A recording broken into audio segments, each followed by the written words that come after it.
우리를 에워싸고 계신 하나님의 임재를 의식하면서 천천히 깊은 들숨을 쉬십시오. 이제 우리 안에 내주하시는 하나님께서 나를 통해 숨을 쉬시도록 천천히 날숨을 내쉬십시오. 이렇게 천천히 들숨과 날숨을 반복하면서 하나님의 임재 가운데 머무르십시오.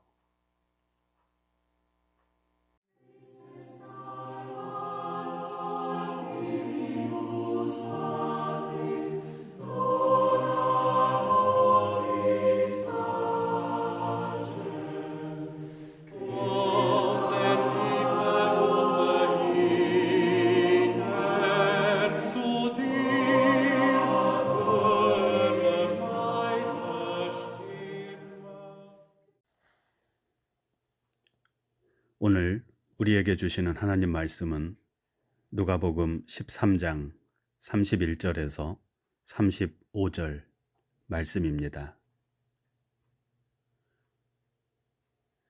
이제 낭독합니다. 하나님 말씀에 경청하십시오.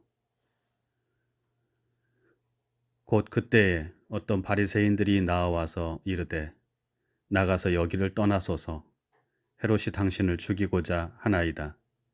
이르시되 너희는 가서 저 여우에게 이르되 오늘과 내일은 내가 귀신을 쫓아내며 병을 고치다가 제3일에는 완전하여지리라 하라. 그러나 오늘과 내일과 모레는 내가 갈 길을 가야 하리니 선지자가 예루살렘 밖에서는 죽는 법이 없느니라.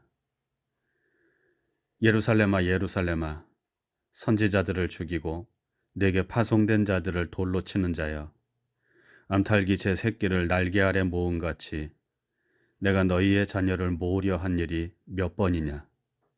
그러나 너희가 원하지 아니하였도다. 보라, 너희 집이 황폐하여 버림바 되리라. 내가 너희에게 이르노니 너희가 주의 이름으로 오시는 이를 찬송하리로다 할 때까지는 나를 보지 못하리라 하시니라. 주신 말씀을 잠시 묵상합니다.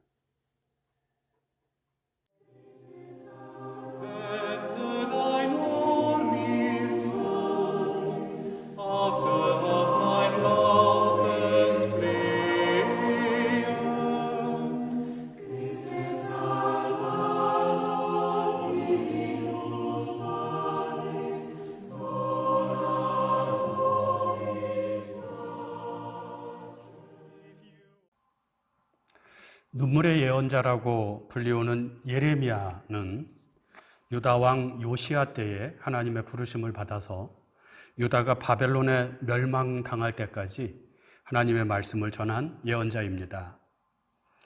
예레미야를 눈물의 예언자라고 하는 것은 그가 애타는 마음으로 동족 유다의 멸망을 선포했기 때문입니다. 예레미야는 환상 중에 하나님의 뜻을 받는데 그것은 북쪽으로부터 끓는 가마가 유다를 향하여 기울어져 있는 것이었습니다. 하나님께서는 그 환상에 대하여 하나님의 백성인 유다가 하나님을 버리고 다른 신들에게 분향하며 자기 손으로 만든 것에 절하였으므로, 즉 하나님을 배반하였으므로 북쪽에 바벨론을 들어 유다를 심판하실 계획이라고 말씀하십니다. 예레미야는 이 하나님의 뜻, 유다의 멸망을 선포하는 예언자로 부름을 받은 것입니다. 유다의 죄는 기본적으로 우상 숭배로 대표되는 하나님에 대한 배반입니다. 여기에는 하나님의 뜻인 정의와 평화를 추구하지 않고 이기적인 욕망의 노예가 되어서 불의와 불법을 일삼는 모든 악한 삶의 양태들이 포함되어 있습니다. 하지만 유다 백성들은 자신들의 죄를 인정하지 않았습니다. 자신들은 하나님을 충실하게 섬기는 하나님의 백성이고 성전에서 많은 제물로 하나님께 제사드림으로 하나님을 기쁘시게 하는 자들이며 거룩한 전통과 율법을 잘 간직하고 있는 충직한 하나님의 종들이라고 생각했습니다. 그래서 유다가 하나님을 배반하여 심판을 받아 멸망당할 것이라는 예언자 예레미야를 미친놈 취급을 하고 감옥에 가두기도 하였고 애굽으로 추방하였습니다. 또한 예레미야와 같은 심판의 말씀을 전한 예언자 우리야를 칼로 쳐서 죽이고 그 시체를 평민의 묘에 던져버리는 폭거를 자행하기도 하였습니다. 예레미야뿐만 아니라 구약에 나오는 모든 예언자들은 하나님의 말씀을 전함으로 인해 소위 하나님의 백성들에게 폭행과 감금과 모욕과 죽임을 당하였습니다. 그래서 오늘 말씀에서 예수께서는 이러한 오욕의 역사를 안고 있는 예루살렘에 대해 이렇게 탄식하십니다. 예루살렘아, 예루살렘아, 선지자들을 죽이고 내게 파송된 자들을 돌로 치는 자여.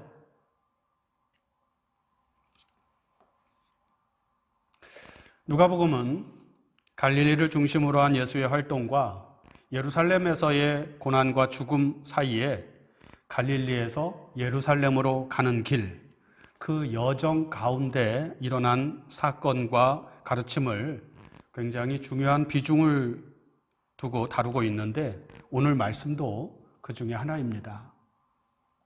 예수께서 하나님 나라의 복음을 전파하며 예루살렘을 향하여 가실 때 어떤 바리새인들이 예수께 나와서 헤롯이 당신을 죽이고자 하니 여기서 어서 떠나소서라고 말합니다. 여기서 헤롯은 당시 갈릴리 지역의 분봉왕이었던 헤롯 안티파스를 말하는데 아마도 헤롯은 예수가 자신이 다스리는 갈릴리 지역에서 점점 영향력이 높아지고 위험스러운 인물로 떠오르게 되자 겁을 주어서 쫓아버리려고 했던 것 같습니다. 바리새인들은 예수를 염려해서 이 말을 전한 것이 아니라 겁을 주어 예수를 쫓아내고자 하는 헤롯의 계획에 동조해서 예수께 여기를 떠나소서라고 말을 했던 것으로 보입니다. 하지만 예수께서는 그 바리새인들에게 32절에서 33절 말씀이죠.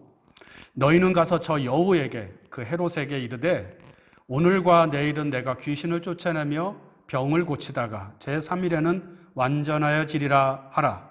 그러나 오늘과 내일과 모레는 내가 갈 길을 가야 하리니 선지자가 예루살렘 밖에서는 죽는 법이 없느니라. 그렇게 말씀을 하십니다. 비슷한 말씀이 반복된 것 같은데 말씀의 뜻은 첫 번째로 나는 헤롯의 위협에 굴하지 않고 내 갈 길을 가겠다 하는 결심을 밝힌 것과 두 번째로는 내가 죽을 곳은 이곳 갈릴리가 아니라 예루살렘이다. 이렇게 말씀하신 것입니다. 곧 예수께서는 여기에서 예루살렘에서의 순환과 죽음을 예고하신 것입니다. 그리고 이어지는 말씀에서 하나님이 보낸 자들을 죽여온 예루살렘에 대해 탄식하십니다. 34절, 35절 말씀입니다. 예루살렘아, 예루살렘아, 선지자들을 죽이고 내게 파송된 자들을 돌로 치는 자여, 암탉이 제 새끼를 날개 아래 모음같이 내가 너희의 자녀를 모으려 한 일이 몇 번이냐. 그러나 너희가 원하지 아니하였도다. 보라, 너희 집이 황폐하여 버린 바 되리라. 내가 너희에게 이르노니 너희가 주의 이름으로 오시는 이를 찬송하리로다 할 때까지는 나를 보지 못하리라. 예수께서는 자신의 운명을 먼저 왔던 예언자들의 운명과 동일시하면서 자신은 예언자들과 같이 예루살렘에서 죽임을 당하게 될 것이라는 말씀을 하신 것입니다. 그리고 예수께서는 말씀하신 대로 예루살렘에서 십자가에 처형당하셨습니다. 스스로 하나님의 백성들이라고 여기는 자들에 의해서 말입니다. 결국 예수의 예루살렘에 대한 탄식은 하나님이 보내신 자를 알아보지 못하고 하나님의 아들을 통해서 전해진 하나님의 뜻조차 거부하는 자들에 대한 탄식이고, 자기들의 그릇된 신념과 욕망으로 그 욕망을 하나님의 뜻으로 착각하고 거짓 신앙과 잘못된 방향의 열정에 빠진 이들에 대한 안타까움이 배어있는 탄식이라고 할 수 있습니다.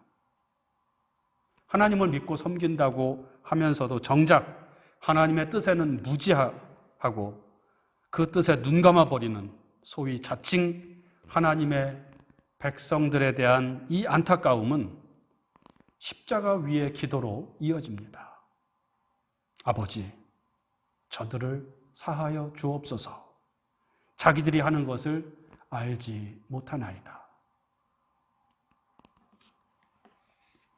예수 안에 나타난 하나님의 뜻을 거부하고 자기의 세상적인 욕망만을 추구하는 사람들은 하나님을 섬기는 하나님의 백성이 아니라 하나님을 이용하여 자기의 배를 채우려는 사람들입니다. 그들은 하나님이라는 이름의 우상을 섬기는 자들이요, 실상은 하나님을 배반하고 돌아선 사람들입니다. 바울은 이런 사람들에 대해서 빌립보서 3장 18절 19절에 이렇게 말하죠. 여러 사람들이 그리스도의 십자가의 원수로 행하느니라. 그들의 마침은 멸망이요 그들의 신은 배요 그 영광은 그들의 부끄러움에 있고 땅의 일을 생각하는 자라. 오늘 예수를 믿어 하나님의 자녀가 되고 하나님의 백성이 된 우리는 어떠합니까? 하나님의 백성이란 하나님의 다스림을 받는 사람들이고 하나님의 말씀에 귀를 기울이며 그 뜻을 따라 살아가는 사람들입니다. 우리는 그 하나님의 뜻이 하나님의 아들 예수 안에서 오롯이 드러나 있음을 믿는 사람들입니다. 세상은 물질적인 풍요와 부자가 되는 것을 축복이라고 말합니다. 하지만 하나님의 아들 예수께서는 너희 가난한 자는 복이 있나니 하나님의 나라가 너희 것이며 지금 줄인 자는 복이 있나니 너희가 배부름을 얻을 것이며 라고 하나님의 뜻을 전해주십니다. 세상은 무조건 1등이 되고 남들 위에 올라서는 것이 잘 사는 길이라고 말합니다. 하지만 하나님의 아들 예수께서는 너희 중에 누구든지 크고자 하는 자는 너희를 섬기는 자가 되고 너희 중에 누구든지 으뜸이 되고자 하는 자는 모든 사람의 종이 되어야 하리라 말씀하십니다.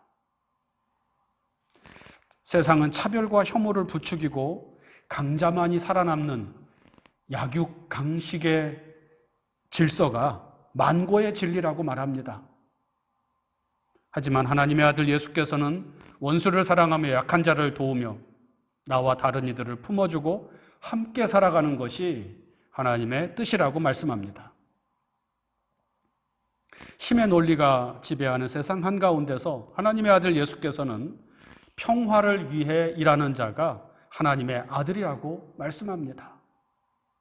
입으로만 주여 주여 하면서 삶으로는 하나님의 뜻을 저버리고 자기 욕망을 추구하며 세상 사람들과 같은 길을 선택하며 살아가는 이들에게 나더러 주여 주여 하는 자마다 천국에 들어갈 것이 아니요 다만 하늘에 계신 내 아버지의 뜻대로 행하는 자라야 들어가리라 말씀하여 주십니다. 하나님의 백성들이 하나님이 보내신 자를 죽인 아이러니는 역사 속에서 계속 반복되어 왔습니다.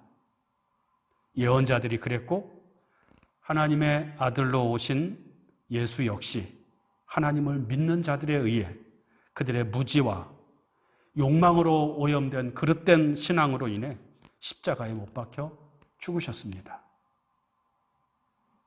그리고 이 역사는 오늘 예수를 믿어 하나님의 백성이 된 우리에게까지 이어지고 있는 듯합니다.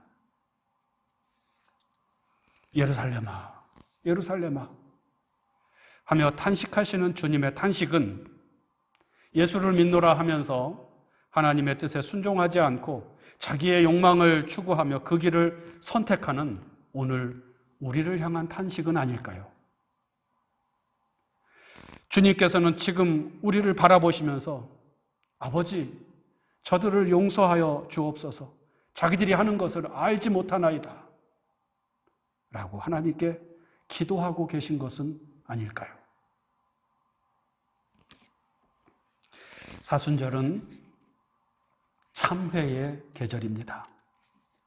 그동안 당연하게 여기며 선택하고 판단하고 행동해왔던 모든 것들에 대하여 다시금 십자가 앞에서 그리고 주님 앞에서 되돌아보고 하나님의 뜻을 새롭게 분별해 보는 그런 시간이 되기를 바랍니다. 예루살렘, 하나님의 백성들처럼 자기 의를 내세움으로 하나님의 아들을 십자가에 못 박는 자들이 되지 말고 자기를 부인하고 자기 십자가를 지고 주를 따라가는 저와 여러분이 되기를 바랍니다. 묵상합니다.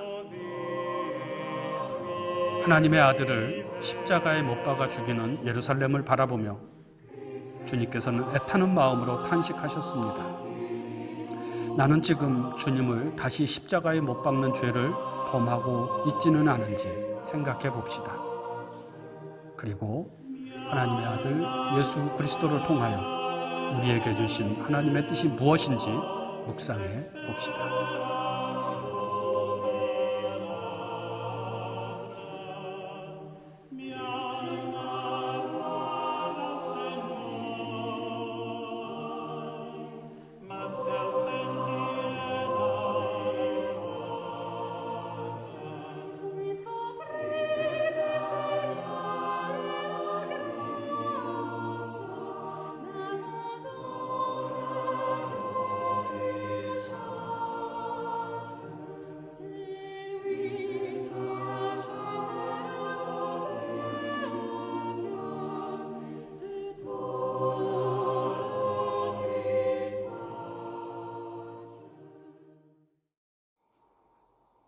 다 같이 주님께서 가르쳐 주신 기도를 드립니다.